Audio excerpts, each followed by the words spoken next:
আজকের টপিক হলো GLP-1 বা glucagon like peptide 1 receptor against, যেগুলো হচ্ছে লং অ্যাক্টিং বা সপ্তাহে একবার ইঞ্জেকশন দিলেই, যেখানে আমরা টাইপ 2 ডায়াবেটিস মেলাইটাস বা যারা ডায়াবেটিস মেলাইটাসে টাইপ 2 ভ্যারাইটিতে আক্রান্ত তাদেরকে তাদের সুগার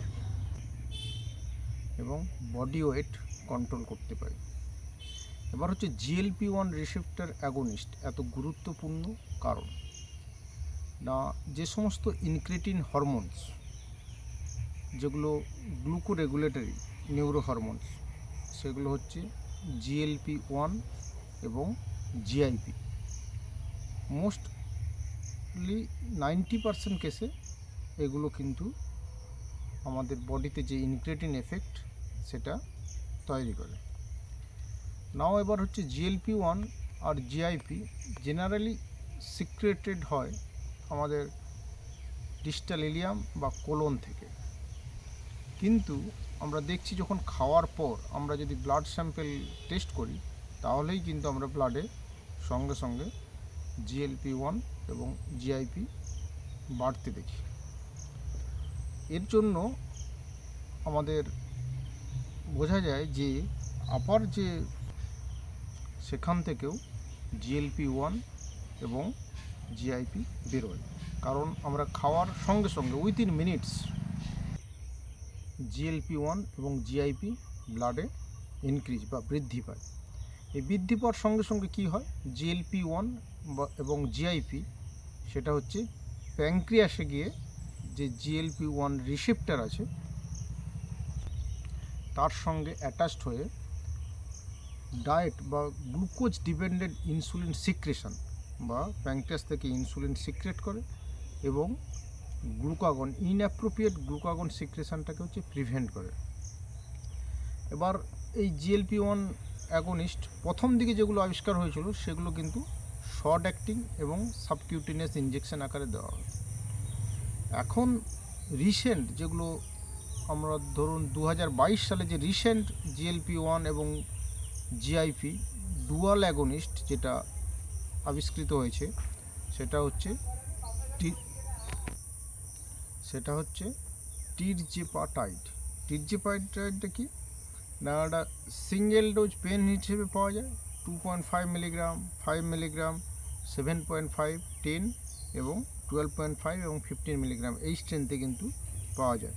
পেনের সঙ্গে নিডিল অ্যাটাচ থাকে এবং এটা রেফ্রিজারেটরে রাখতে হয় এবং রুম টেম্পারেচারেও আপনারা 21 দিন পর্যন্ত রাখতে পারেন এবং এর কোনো রিকনস্টিটিউশনের দরকার হয় না, যেমন আছে সেরকমই আপনার ইনজেক্টেবল ফর্মে আপনি দিতে পারেন।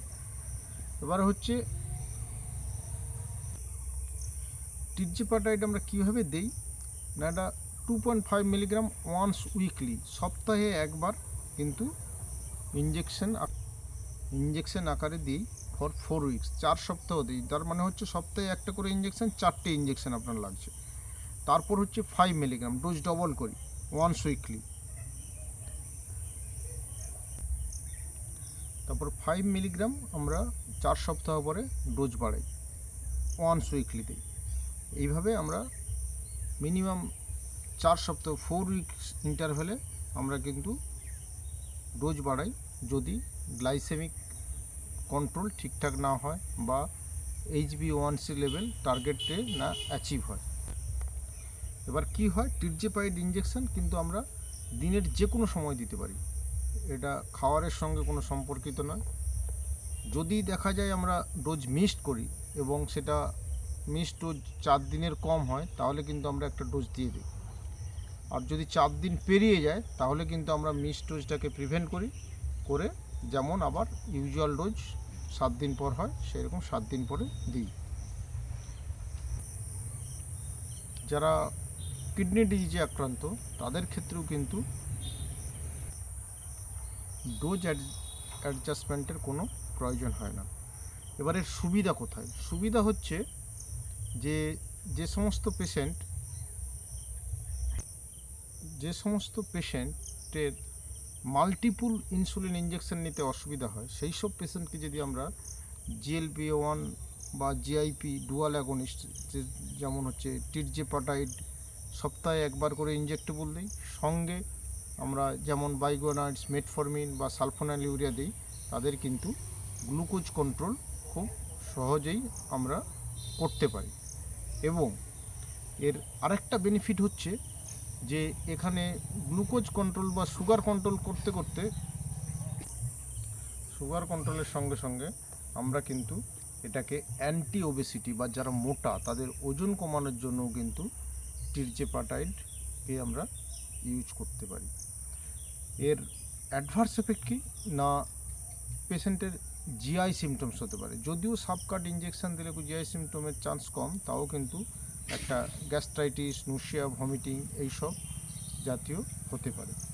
এবং injection side reaction very rare কিন্তু হতে পারে। আরেকটা হচ্ছে ওষুধের কস্ট কিন্তু প্রচুর, প্রায় একটা সিঙ্গেল পিসের দাম হচ্ছে প্রায় 780 থেকে প্রায় 800, 850 এরকম রকম। ফলে যারা কিন্তু যাদের বেজাল ইনসুলিন বা লং অ্যাক্টিং ইনসুলিন নিতে খুব অসুবিধা, তারা GLP-1 বা জিআইপি ডুয়াল অ্যাগনিস্ট হিসেবে টিরজেপাটাইড ইউজ করতে পারে। এতে dual benefit, blood sugar level কমে, HbA1c লেভেল কমে, এবং পেশেন্ট যদি ওবেজ হয়, মোটা হয়, তাহলে কিন্তু তার বডি ওয়েট বা অ্যান্টি ওবেসিটি ড্রাগ হিসেবেও কিন্তু এটা ইউজ হচ্ছে। এটা কিন্তু খুব রিসেন্ট ড্রাগ, এটা 2022 সালে FDA অ্যাপ্রুভড হয়েছে। আরেকটা লং অ্যাক্টিং যে GLP-1 অ্যাগনিস্ট, সেটা হচ্ছে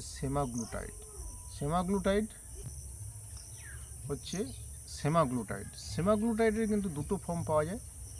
এটাই একমাত্র GLP-1 অ্যাগনিস্ট যেটা ওরাল ফর্মে অ্যাভেলেবল, মানে ট্যাবলেট ফর্মে। যদি ট্যাবলেট কেউ খায় তাহলে কিন্তু তাকে ডেলি খেতে হবে, আর ইঞ্জেকশন যদি নেয় তাহলে কিন্তু সপ্তাহে একবার নিলেই সেমাগ্লুটাইড হয়ে যায়।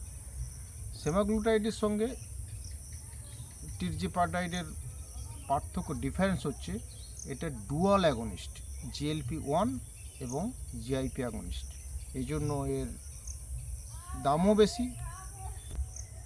এই জন্য রিসেন্ট যে আমাদের অ্যান্টি ওবেসিটি ড্রাগ হিসেবে যে টিরজেপাটাইড এসছে, এবং এটা GLP-1 এবং জিআইপি ডুয়াল রিসেপ্টর অ্যাগনিস্ট, এর ফলে এর কিন্তু ইনক্রিটিন এফেক্ট বডিতে অনেক বেশি।